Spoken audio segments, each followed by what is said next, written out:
Hey everyone, welcome back to our channel. If you're new here, please subscribe. I'd really love that. If you're returning, how you doing? It's a well-recognized human bias to feel losses more acutely than gains. And perhaps something similar occurs with inflation.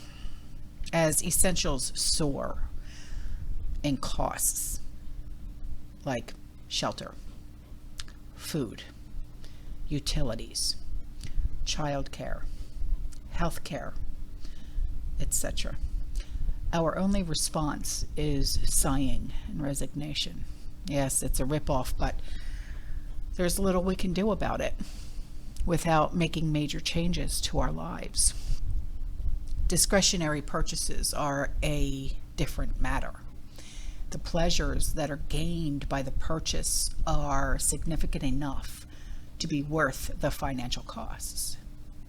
But at some point, a point that varies with each individual, the cost is so high that the pain of that expense outweighs the pleasure of that purchase. Now, this may explain why the public mood is sour despite the rosy statistics of economic expansion. The gains of abstract economic stability do not outweigh the acute pain that is caused by soaring costs for pleasures that were far more affordable just a few short years ago. Put another way, economically speaking, what is unseen statistically may have more impact than what is seen. So GDP is rising, blah, blah, blah. But can you believe that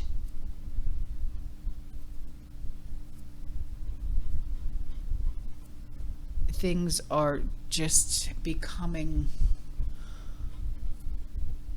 so astronomically, ridiculously high that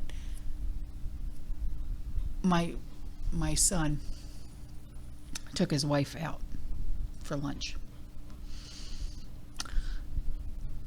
and it was nothing special. It was $56 for them to eat lunch. Nothing wonderful, no alcoholic beverages, nothing like that. I got 2 sodas, 2 salads,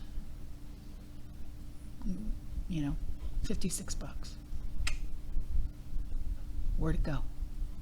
Okay. You see and hear these leverage points all the time now, right? If you take a moment to observe the shoppers in the meat aisle, you see many looky-loos. People go to the sale cooler for steaks, look at the price, shake their heads, and walk to the discount bin to paw through what little is left. Or you hear another shopper mutter, "I'm not paying that," after glancing at the price. Even well-off retirees, like my parents, are appalled when a fast food meal that a few years ago would have been covered by a $20 bill now requires a $20 bill and a $10 bill. What? And the blood of your firstborn. Well, that would be my sister Sharon, not me, because I'm the baby. But anyway, millions of households have canceled cable TV due to the soaring cost and the marginal quality of the offerings. Basic cable that provided low-cost access to local channels has now vanished, replaced by a basic premium, of course, service that costs 4 times as much.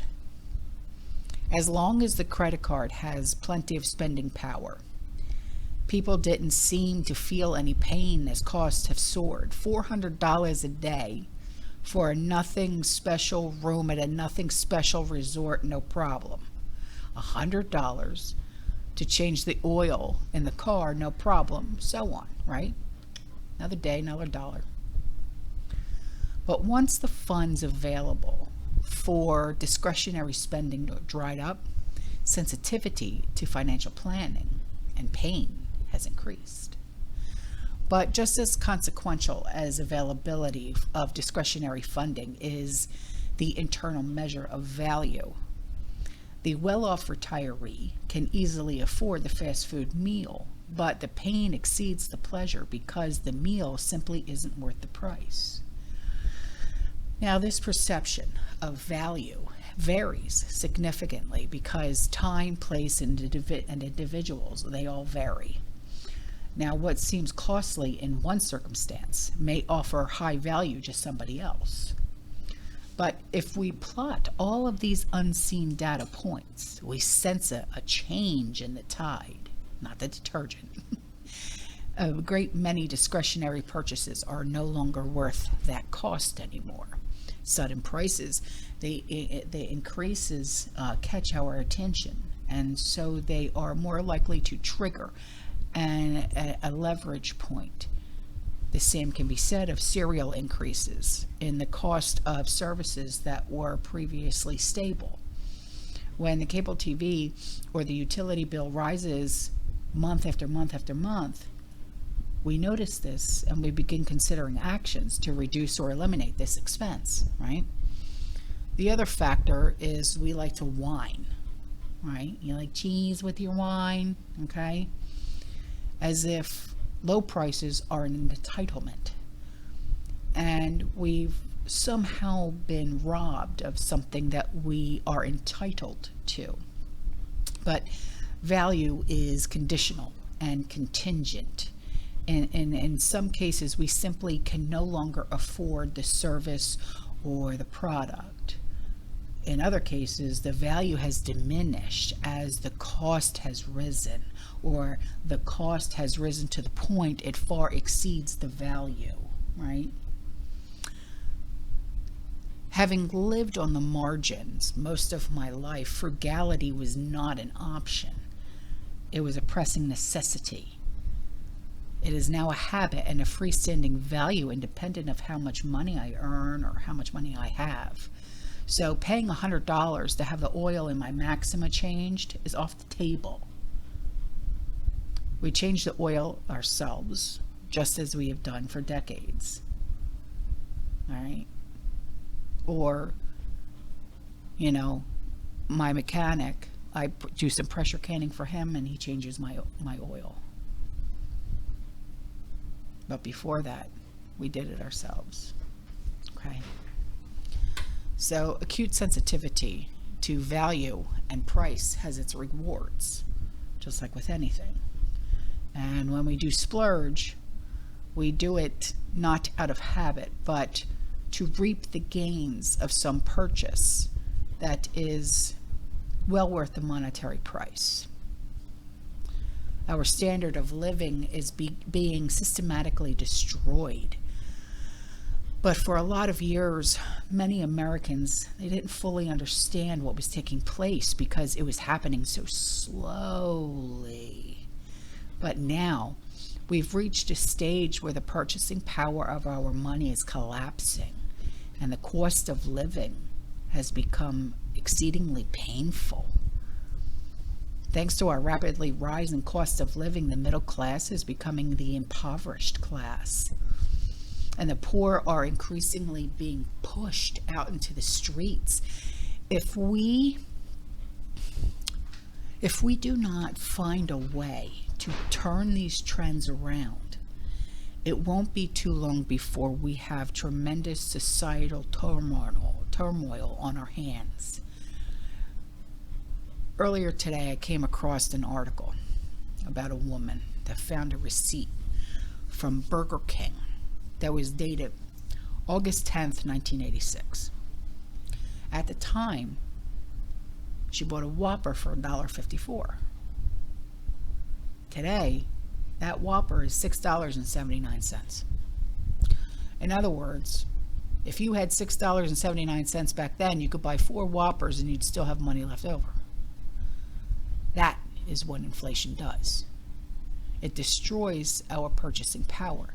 Another woman named Melanie that makes $34 an hour is so stressed financially that she literally tries to make a loaf of bread last her an entire week. In the old days, if you were making $34 an hour, you were living the high life. But now, most people see $34 an hour just barely scraping by from month to month. Of course, it's not just food that has become absurdly expensive. At this point, homes in the U.S. have never been more unaffordable than they are right now. Inflation-adjusted home prices are now 85% above their average dating back to 1900. Even after accounting for inflation, home prices have never been more expensive than they are right now. In fact, inflation-adjusted home prices are now 20% above their 2008 peak, which was the previous all-time high. The median home now sells for an alarming 530% of the median actual annual income. Imagine that, 530%. Meanwhile, the median house payment is now a record 49% of the median pre-tax income. Affordability has never been worse. We have never seen anything like this in the entire history of our country. Rental prices, they're completely balls nuts. I mean, it's not even, it's nothing like I've ever seen before in my life. Okay, in fact, we are seeing a tsunami of evictions in LA right now. Where are these people going to go? Where are they going to go? If they're young enough, perhaps they could still live with their parents, but many are not going to have that option.